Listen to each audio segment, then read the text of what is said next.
Pada kesempatan ini, kita akan belajar tentang teori perilaku produsen, fungsi produksi, marginal product dan average product, the law of diminishing return, serta perubahan pada fungsi produksi.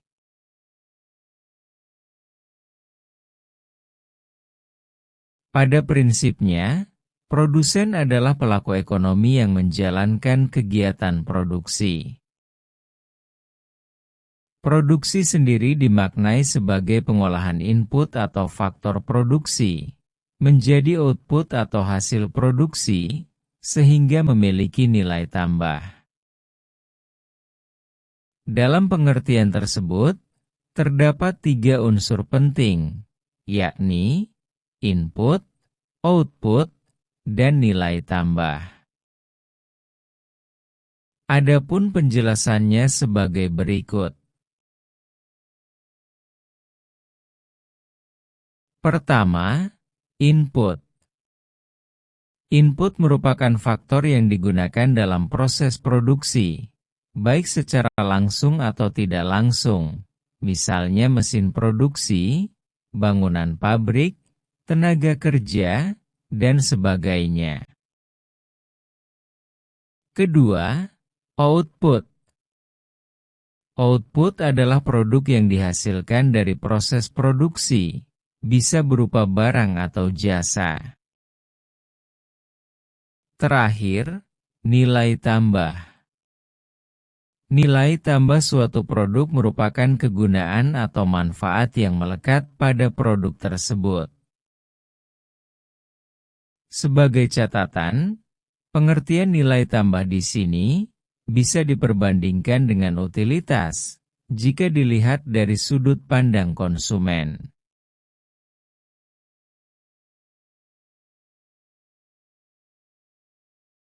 Untuk membantu produsen dalam menjalankan proses produksi, dibuatlah fungsi produksi yang menggambarkan tingkat output maksimal yang bisa dihasilkan dari penggunaan sejumlah input tertentu. Dengan bahasa sederhana, fungsi produksi didefinisikan sebagai fungsi yang menjelaskan hubungan antara besaran output dengan tingkat penggunaan input dalam proses produksi. Dalam sebuah persamaan, fungsi produksi bisa dijelaskan sebagai berikut.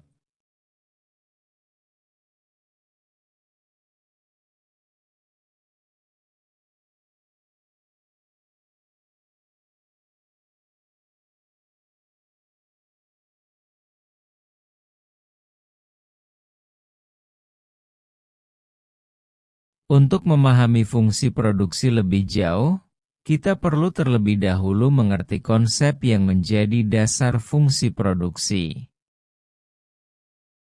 The law of diminishing return menyatakan, jika input lain dianggap konstan, maka apabila satu input tertentu ditambahkan dalam proses produksi, mula-mula tambahan outputnya akan mengalami peningkatan. Namun saat input tersebut terus ditambahkan hingga titik tertentu, maka tambahan output yang dihasilkan akan mengalami penurunan. The law of diminishing return juga dikenal dengan istilah the law of diminishing marginal product. Gambaran sederhananya sebagai berikut. Saat sebuah mesin fotokopi dioperasikan oleh satu orang, ia bisa menghasilkan 500 lembar hasil cetakan dalam waktu 1 jam. Dalam durasi waktu yang sama, saat operator ditambah menjadi 2 orang, mesin tersebut mampu menghasilkan 1.200 lembar hasil cetakan. Jika operator ditambah lagi menjadi 3 orang, hasil cetakan yang mampu dicapai sebanyak 1.700 lembar. Terakhir, bila ada 4 operator yang bekerja, maka hasil yang diperoleh bertambah menjadi 2.000 lembar.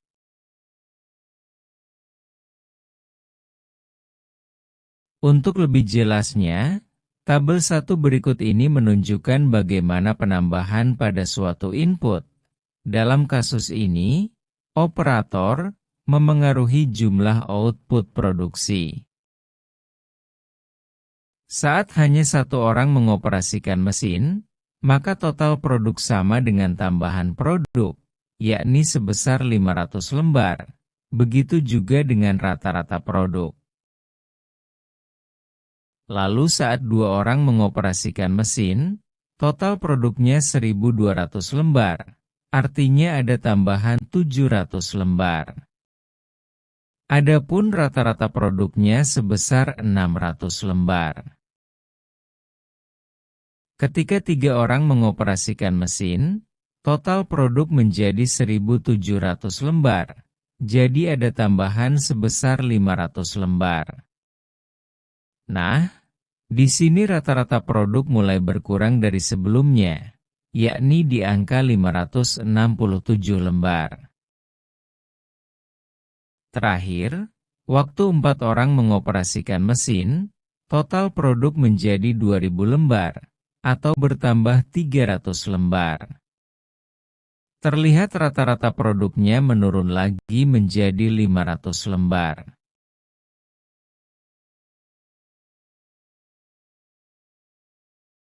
Tabel tersebut bisa dijelaskan dalam sebuah kurva fungsi produksi, seperti terlihat pada gambar 1 dan gambar 2 berikut ini. Pada gambar 1, penambahan operator akan menambah jumlah total output.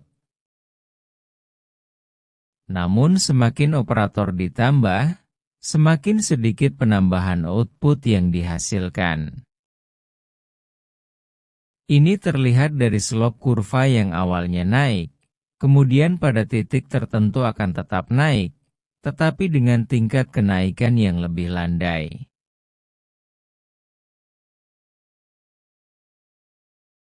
Sementara gambar 2 menunjukkan bagaimana pengaruh penambahan operator terhadap output dimulai, lalu meningkat, dan mencapai puncak, kemudian mengalami penurunan setelah mencapai tingkat tertentu.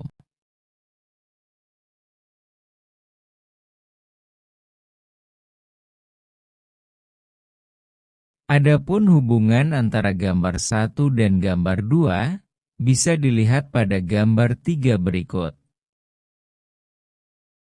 Pada kurva TP, ketika tambahan input tertentu membentuk cekungan ke atas, yakni titik 0 sampai dengan titik A, kurva MP dan kurva AP juga ikut naik. Masih pada kurva TP, saat pemakaian tambahan input tertentu membentuk sisi cembung, yakni titik A sampai dengan titik C, kurva MP dan kurva AP mulai mengalami penurunan. Saat tambahan input tertentu mulai menghasilkan perlambatan pada kurva TP, yakni di titik C, kurva MP akan bergerak ke arah negatif. Pada titik B, di mana terjadi persinggungan antara garis 45 derajat dengan kurva TP. Di titik itu pula terjadi persinggungan antara kurva MP dan kurva AP.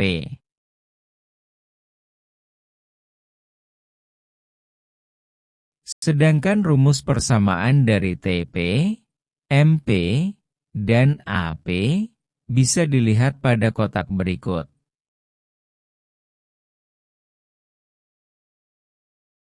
Marginal product dan the law of diminishing return yang kita bahas sebelumnya, merupakan respon perubahan output ketika terjadi perubahan pada satu input tertentu.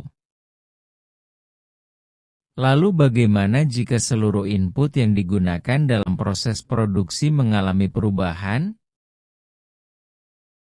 Jawabannya ada pada konsep return to scale, yang menunjukkan perubahan pada output produksi ketika terjadi perubahan pada seluruh input.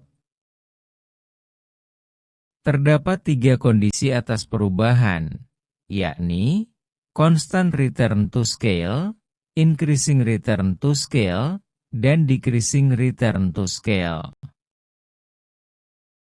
Kita akan membahasnya satu persatu.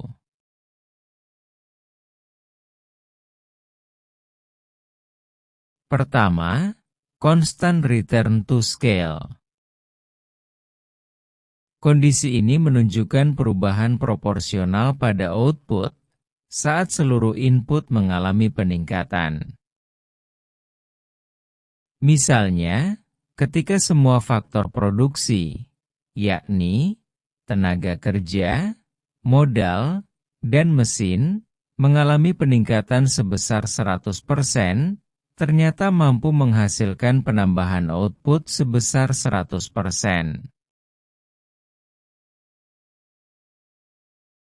Selanjutnya, increasing return to scale. Hal ini terjadi apabila proporsi peningkatan pada output yang dihasilkan melebihi proporsi peningkatan pada skala input yang ditambahkan. Misalnya, melalui pengembangan metode produksi yang lebih modern, peningkatan skala input sebesar 100% mampu menghasilkan output produksi sebesar 200%. Increasing return to scale juga dikenal dengan istilah economies of scale.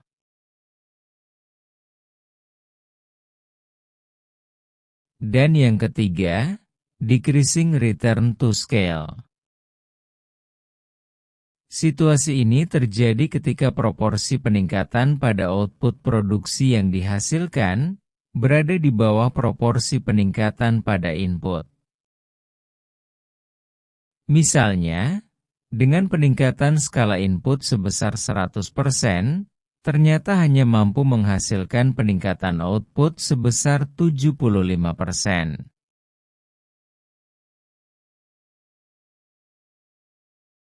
Salah satu faktor penting yang mampu mempengaruhi fungsi produksi adalah teknologi.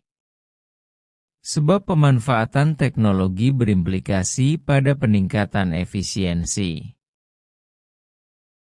Dalam hal ini, penerapan teknologi berpengaruh pada peningkatan kinerja proses produksi, serta peningkatan output produksi. Penjelasan melalui kurva terlihat pada gambar 4 berikut. Kita lihat pada gambar 4, saat produksi menggunakan metode konvensional, maka kurva fungsi produksi yang terbentuk terlihat pada kurva K. Sementara, pemanfaatan teknologi bisa meningkatkan kinerja fungsi produksi, sehingga bisa menggeser kurva awal ke atas, menjadi kurva T.